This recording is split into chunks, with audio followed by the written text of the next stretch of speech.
So let's have a look now at creating some more scale areas. But what we'll do, we'll just create the scale areas in the model space first. So I've got a side view, a sectional view and a cutaway view there. I'm going to create a one-to-one scale view of each of those. So I go to my View tab, make sure I'm in the Model tab as well here, Viewport Scale Area. Come into the drawing and specify the first point. Now I would actually zoom in a bit here so you get these nice and neat and tidy. Even, perhaps, just cheat a little bit there and use your object snap tracking. Notice there that's a little bit out, so I'll just hit escape there and start again. It's very easy to do. Hit escape, back to Viewport Scale Area, and just make sure that you get it just right. So click, drag, and click again. So what I've got now is the scale area dialog again. I'm going to leave everything at 1-to-1.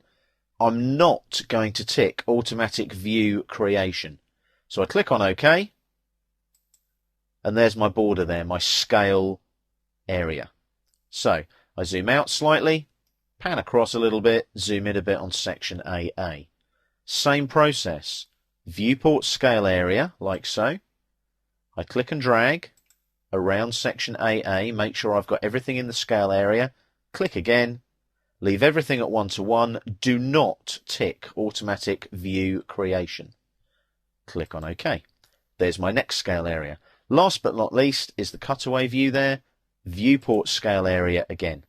So I click, I drag, and I click. Again, leave it all at 1-to-1, like so.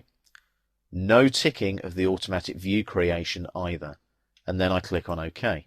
So I've now got 3 more scale areas, 1 and 2 and 3. Now, this is where it gets very cool. I go to the A3 Landscape tab. There's the one I created previously. I now want to place another 3 at 1-to-1. So again, in the View tab here, Viewport Scale Area. Now it prompts me specify first point or. If I right click or press the down arrow there, I can select border or object. If I go to border, it takes me straight back to the model tab. So I'm back in model space and I'll select here my side view scale area. Click on that and there's my 1-to-1 view. So I'll just pop that there. Now it asks me view active, hidden lines, etc, etc. Don't need to worry about any of that, I just OK it. So there's my side view at 1-to-1. Straight into the drawing from a scale area. I'll go back to the model tab now. I want section AA this time. So I go back to the A3 Landscape tab, Viewport Scale Area, come into the drawing. I can right click also and select border there like that. There's my section AA. I click on the border. I'll position that one just underneath my side view, just there. OK that. There's my section AA at 1-to-1. Last but not least is the cutaway view. I'm going to make that a scale of 2-to-1. Now I could actually go back here to model, double click on this scale area and I can edit it. So I change that there to 2-to-1. That's all changed. I'm not going to do automatic view creation though. I OK that like that. Select objects for rescaling. Well, that's going to be the text and right click to confirm. So you can see that text has been made half size to cope with the 2-to-1 viewport that's going to be created. I go to the A3 Landscape tab again, Viewport Scale Area, right click, border, select the cutaway view border.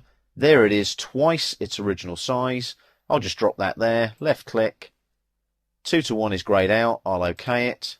And there it is, twice its original size. But notice the text is now all consistent, based on those objects for rescaling when you create your scale areas. So I now have 1, 2, 3, 4 viewports, all at their appropriate scales, ready on my drawing from the scale areas I've created in the model tab here. So there's my 4 scale areas that are all scaled up and then work as viewports here in the A3 Landscape tab.